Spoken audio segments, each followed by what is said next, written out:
Pozdrav svima i dobrodošli na još jedan tutorial vezan za DJI dronove.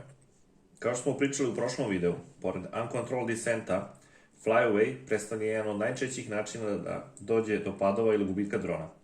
U vezi sa tim danas ćemo pričati o možda najozloglašenijem neprijatelju letenja dronovima, a to je priča o vetru i njihovom uticaju na sam let. Vetar je skolno stalni pratilac svakog leta i predstavlja potencijalni faktor rizika. Mi samo treba da naučimo kako da prepoznamo taj problem, da bismo probali da ga izbjegnemo, ali i naučiti kako da ga savladamo ako do njega ipak dođe.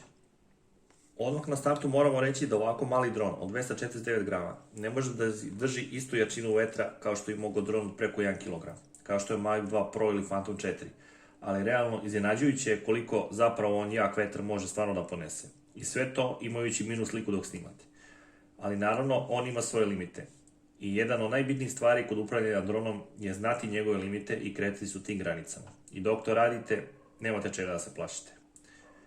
Danas ćemo prvo pričati o možda najčešćem upozorenju koje svi korisnici DJI drona mogu vidjeti na svom ekranu. A to je Strong Wind Warning. I probati da demistifikujemo njegovo značenje. A posle toga ćemo otkriti kako da znamo da nam je dron blizu granice svojih mogućnosti. I kako da se ponašamo ako do Flywaya ipak dođe.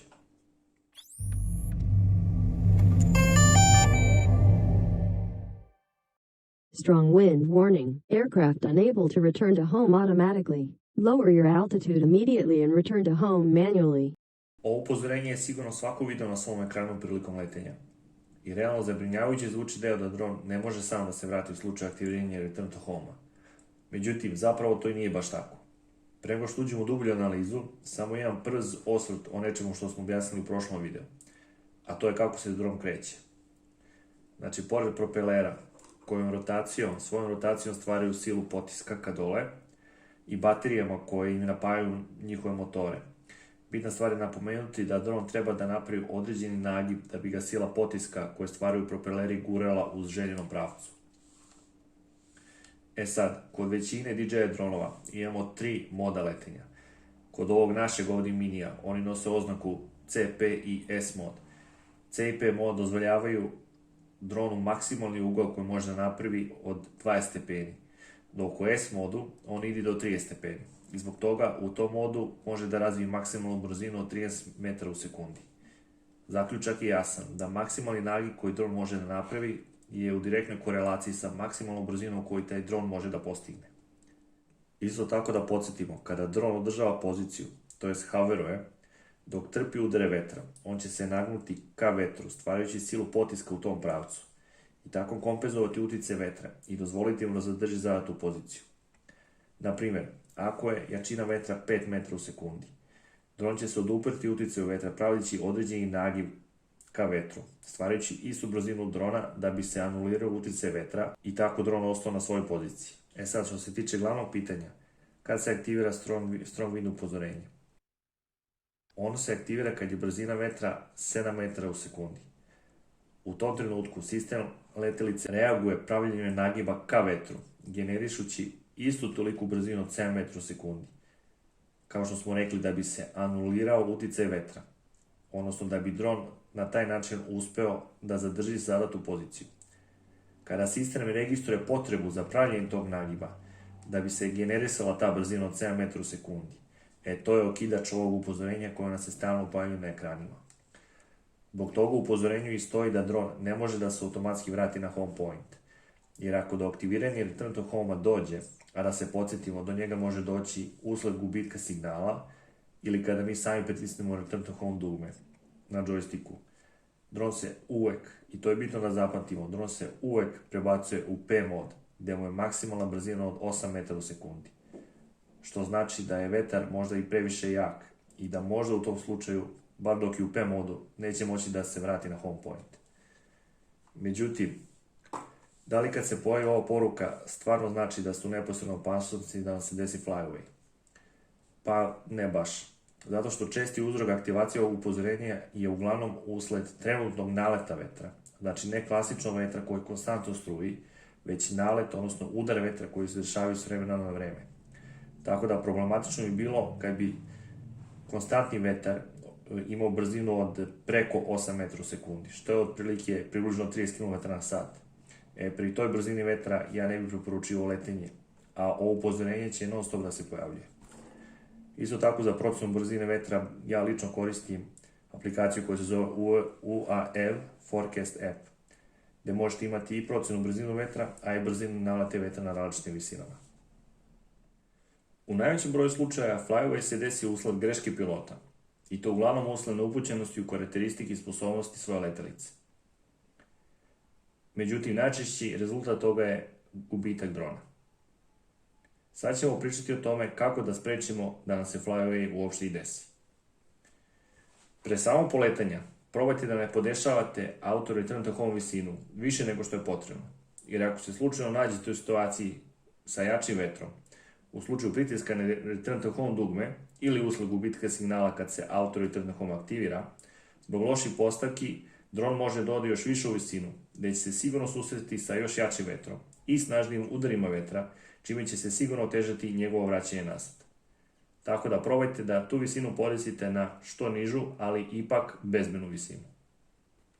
Baterija pre poletanja treba da bude što punija, pogotovo u vetrovitim uslovima. Računajte da će vreme leta biti primirno kraće nego kad nema vetra, jer se baterija dodatno troši kad je letelica opterećena konstantnim udarom vetra. Proverite koliko je vetrovito u trenutku kad planirate da letite. Neke aplikacije vam daju približan uvid u jačinu vetra, kao i jačinu udara vetra, i to na različitim visinama. Već ovde možete primetiti da što je nadmorska visina veća, to su i vetrovi snažniji. Moja preporuka je da kad konstantni vetar dostigne brzinu od 8 metara u sekundi, što približno iznosi skoro 30 km na sat, da tad izbegavate letenje, jer ste blizu limita sposobnosti vašeg drona. Mada naravno neki drugi dronovi mogu da ponesu ovu jačinu, bez nekih većih problema. Ali dronovi kao što su Mini, Spark, pa čak i Mini 2, ne bih savjetovao letenje ako je konstantna brzina vetra preko 8 metara u sekundi. Isto je jedan savjet koji ste sigurno do sada već čuli, a to je kada počinjete da letite, da to bude ka vetru, a da vaš povratak bude uz vetar, jer tako će se dron lakše i brže vratiti nazad i sigurno će biti manje opterećenja po baterije. Ne letite sa štitnicima za propelere po vetru. Zapamtite da površina štitnika deluje kao jedro na brodovima, tako da i slabiji vetrovi mogu da prave dosta problema. Sa vremena na vreme proverajte stanje vaših propelera. O tome smo pričali u mom prošlom videu Uncommanded Descent. Istanjeni propeleri prave slabiji uzgon, smanjujući letelici njene maksimalne mogućnosti, pa sami tim i maksimalno ponos vetru. Jedan dosta koristan savjet je da pustite da dron hoveruje u mestu, na određenoj visini na kojoj vi planirate da letite, i pratite da li se dešava kretanje samo od sebe. To možete pratiti u DJI Fly aplikaciji. Male, ali kratkotrajne varijacije su normalne i očekivane kad ima vetra i kad su naleti vetra malo jači. Ali samo inicijativno kretanje drona, duže od, na primjer, 2-3 sekunde, znači da je vetar dovoljno jak da počne da ga pomera. To jest da dron više ne može da održava zadatu poziciju. I u tom slučaju spustite dron na nižu visinu gde su vetrovi slabiji, ili još bolje sletite, a letenje odložite za neko mirnije vreme. Zamislite sebe u sledećoj situaciji. Polećete, iako ima vetra, ali ne deluje previše opasno. Mada u daljini vidite oblake, ali ipak ne planirate dugo da budete u vazduhu. Međutim, dok ste daleko od drona, snimajući neki zanimljiv predeo, iznenada je krenuo jak vetar i dron je počeo samo od sebe da ubrzava. Pomerajući kontrola shvatite da ima malo efekta, jer letelici dalje ne ide u pravcu koju vi zadajete. Čak i počinje se udaljava od vas. Od šoka i panike ostajete zbunjeni i pritiskate return to home dugme, nadajući se da će automatika rešiti problem. Međutim, još je gore, dron se diže u visinu gde su vetri još jači i brže se udaljava od vas. Uskoro gubite signal. Šanse da nađete dron su male. Može lako da završi na nekom krovu ili još gore na nekom drvetu. Verovali ne, ovako izgleda najčešći flyaway. A sada vidimo kako mi, sad kad imamo određeno znanje i uvid u sposobnosti naše letelice, kako da se ponašamo ako nam se zadesi sličan scenarij. Uvek, prvenstveno ostanite smireni, jer panikom retko ko reši problem. Probajte da prebacite odmah u S-mod, ako već do sad niste to uradili, i odmah spustite drona na nižu visinu gde su vetrovi nešto sporiji. Takođe, trudite se da ne izgubite signal u situaciji. Znači, antene uvek da budu uperene ka dronu, i ako imate pojačavače signala, sad je trenutak da budu montirani. Ako i pri manjim visinama ne uspavate da se dovoljno brzo vratite ili baterija vam je već pri kraju, morat ćete napraviti jednu od posljednjih opcija, a to je sletanje na daljinu. Ako je letelica van vidnog polja, to jest daleko od vas, najveći problem će napraviti baš ona stvar koju bi trebalo da spase dron, a to je auto return to home funkcija. Ovdje je problem sledeći. Vi iako zadajete komandu za ručno sletanje, a daleko ste od letelice, kada dron izgubi signal sa joystickom, on ulazi u false safe return to home mode, koji se aktivira usled gubitka signala. A tad posle 12 sekundi od gubitka signala aktivira se return to home, što znači poništenje sletanja koje ste vi zadali i opet vraćanje na podešeno auto return to home visinu, gde će dron da krene ka home pointu. Što znači, opet u visinu gde su vetrovi jači. Ovo je ključni problem, jer mnogi piloti su na ovaj način probali da slete, i to čak više puta kad su bili pod pritiskom. Međutim, false safe return to home mode i nije dozvoljavao to, jer kad god bi se signal prekinuo, auto return to home funkcija bi prekinulo sletanje i poslao dron nazad ka vama. Rešenje tog problema postoji. Kada želite da izvršite hitno sletanje na ovaj način, prvo uperite kameru ka dole i nađite lokaciju gde nema drveća ili vode, gde možete da sletite. Odmah zatim uđite u sigurnosne postavke i promenite false safe return to home na landing. Na taj način, usled gubitka signala, dron će započeti sletanje, a ne otići u ka home pointu. Iako signal će biti izgubljen, budite sigurni da je vaša letelica sletela, a vi ćete preko Find My Drone funkcije vidjeti njegovu lokaciju u tom trenutku i očekujte da vam se dron nalazi na toj lokaciji. Ovim završavamo priču o vetru. Ako vam je ovaj video bio koristan, podržite ga lajkom i zapratite ovaj kanal, a mi se družimo u sljedećem tutorialu. Pozdrav!